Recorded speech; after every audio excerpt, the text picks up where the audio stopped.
Assalamualaikum warahmatullahi wabarakatuh. Kenalin, nama aku Adisha Indah Nurkusuma dengan NIM 230301515. Nah, aku dari Prodi Teknik Informatika dari Universitas Muhammadiyah Profesor Dr. Hamka. Nah, di video kali ini aku mau ngebahas dan mau ngebedah materi dari mesin learning, dan spesifiknya nanti kita bakal sama-sama belajar soal dasar-dasar penggunaan Python, dan nantinya aku bakal jelasin baris demi baris codingan yang aku pakai menggunakan bahasa yang gampang.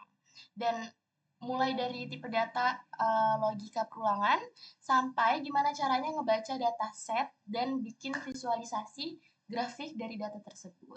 Nah, daripada berlama-lama, yuk langsung aja kita masuk pembahasannya. Nah, yang pertama itu kan terlihat di sini ya. Kita mulai dari paling dasar dulu nih, dasar banget malah. Ada perintah hello world, yang dimana di sini akan menampilkan teks di layar.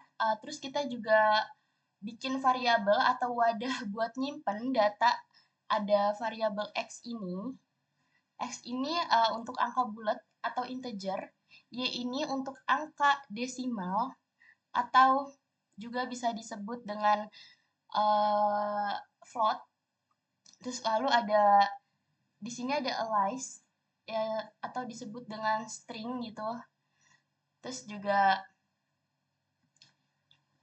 biasanya tuh string itu buat apa ya, nama gitu atau tempat gitu. Terus nggak cuman itu, Python ini juga bisa dipakai untuk kalkulator pintar. Nah, di kode ini kita mencoba operasi matematika dasar. Nah, menggunakan variabel A yang mendefinisikan 5 dan B itu 2, mulai dari penjumlahan, pengurangan, perkalian, pembagian, dan perpangkatan yang ditandai dengan bintang 2 ini. Terus juga selanjutnya struktur data. Selanjutnya gimana sih cara kita menyimpan banyak data sekaligus? Di Python ini ada 4 tipe struktur data yang kita pakai, yaitu yang pertama ini ada list. Nah, list ini ditandai dengan kurung siku. Nah, ini nih kurung siku. Nah, sifatnya itu fleksibel. Jadi kita bisa nambahin elemen baru yang di dalamnya bisa kapan aja gitu dengan menggunakan perintah .append. Nah, tuple nih, selanjutnya tuple. Tuple ini kalau biasanya itu menggunakan apa namanya, kurung biasa ya. Kurung biasa ini bedanya sama list, tuple ini sifatnya permanen, alias kayak udah kekunci banget gitu, nggak bisa diubah lagi gitu, udah paten banget gitu. Nah, selanjutnya ada dictionary. Dictionary ini ditandai dengan kurung kurawal. Nah, ini tuh bentuknya kayak pasangan kata kunci dan nilai kayak key dan value. Jadi kalau kita panggil kunci name, maka otomatis yang keluar adalah Alice gitu. Nah, selanjutnya ada set. Nah, set ini kurung kurawal juga, tapi ini adalah himpunan data eksklusif. Maksudnya apa sih? Jadi nggak boleh ada data yang kembar atau duplikat lah gitu di dalamnya. Gitu. Selanjutnya ada namanya logika percabangan atau conditional statement. Nah, conditional statement ini kita masuk ke logika pengambilan keputusan, atau biasanya tuh menggunakan if, if, dan else. Nah, konsepnya ini gampang banget, ibaratnya nanya kondisi beruntun. Jadi program bakal ngecek if pertama nih, if pertama X adalah bilangan positif gitu. Terus selanjutnya kalau salah dia akan turun ngecek kondisi kedua, yaitu elif. Jadi kalau gitu apakah X lebih dari 5 gitu. Terus nah, kalau misalkan semua kondisi masih salah juga, barulah program menjalankan perintah terakhir yang ada di dalam blok else-nya gitu. Nah, terus selanjutnya di sini ada input dan output. Nah, biar programnya bisa interaktif, gimana sih kita ya menggunakan fungsi input buat minta ketikan dari pengguna, misalnya kayak nama atau umur, tapi ingat semua hasil ketikan itu selalu dianggap sebagai teks biasa oleh Python. Makanya pas mau minta input umur sama tinggi badan, kita bungkus atau kita gunakan fungsinya itu menggunakan integer in dalam kurung gitu. Nah, dan float gitu. Terus biasanya teks ini berubah wujud jadi tipe data angka yang beneran bisa dihitung gitu. Nah, selanjutnya ada looping. Ada looping atau perulangan.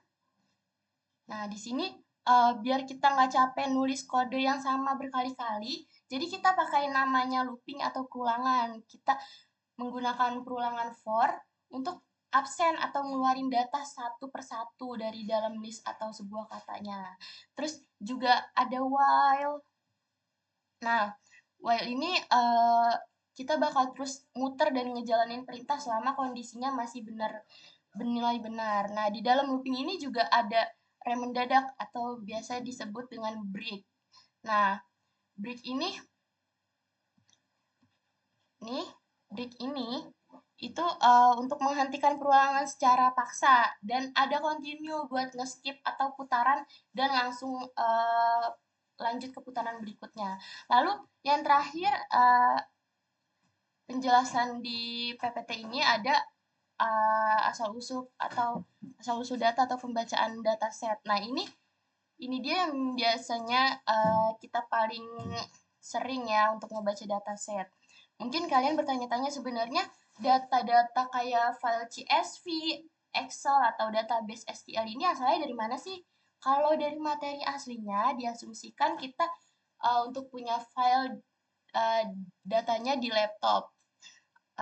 Tapi khusus di Google Colab ini, aku pakai trik supaya kodenya bisa langsung running, mulus tanpa harus report upload file manualnya. Jadi triknya aku tuh nggak generate atau ngebikin dummy atau data buatan gitu, langsung di dalam script Python-nya terlebih dahulu gitu. Kayak gini. Nah, jadi kode ini tuh untuk bekerja 2 kali. Yang pertama itu dia bikin tabel data nama dan nilai mahasiswa menggunakan fitur dari Pustaka Pandas. Lalu kita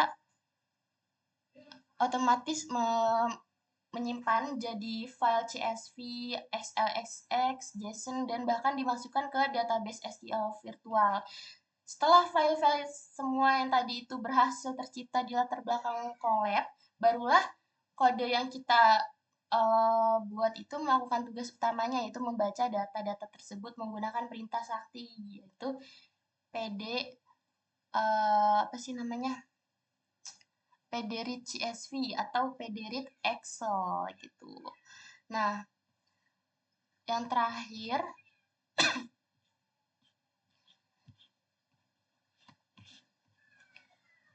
ini ada visualisasi data sederhana. Nah, langkah yang terakhir ini datanya udah dibaca tadi, nggak cuma dibiarin berupa tabel, tapi kita udah ubah jadi grafik biar gampang dibaca. Jadi kita pakai fitur dari Pandas yaitu group by atau men gitu untuk mengelompokkan nilai mahasiswa berdasarkan mata pelajaran, lalu dihitung rata-ratanya secara otomatis. Setelah angkanya dapat, kita panggil pustaka matplotlib-nya atau PLT bar gitu. Terus untuk menggambar grafiknya menjadi diagram batang lengkapnya dengan judul dan tabel juga. Terus kita jalanin PL show, grafiknya langsung muncul deh dengan rapi. Jadi coba kita running.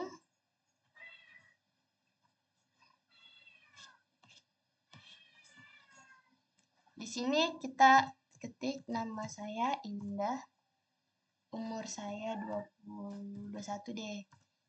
Terus 150.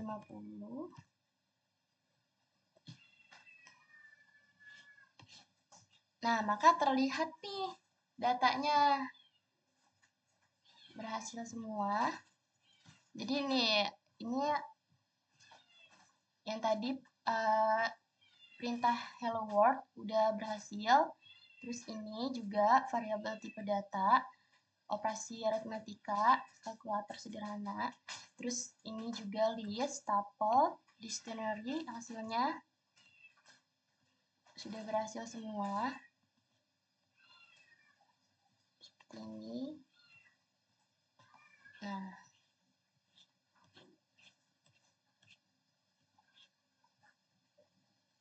Nah, nih. Ini berdasarkan data yang udah diketik. Ini grafiknya. Nah, jadi gitu aja perjalanan kita ngebedah kode Python dari nol sampai bisa bikin grafiknya. Visualisasi data yang kece. Ternyata nulis kode untuk machine learning itu seru banget kalau kita udah paham alurnya, alur logikanya. Apalagi kalau kita pakai trik dummy tadi. Jadi data di Google Colab semuanya jalan tanpa error gitu. Udah gitu aja, makasih banyak udah nemenin aku ngerjain tugas kali ini. Semoga video ini bermanfaat dan ngasih insight baru untuk buat kalian juga yang lagi belajar Python. Sampai jumpa di tugas-tugas atau project seru aku lanjutnya. Terus, udah gitu aja. Wassalamualaikum warahmatullahi wabarakatuh.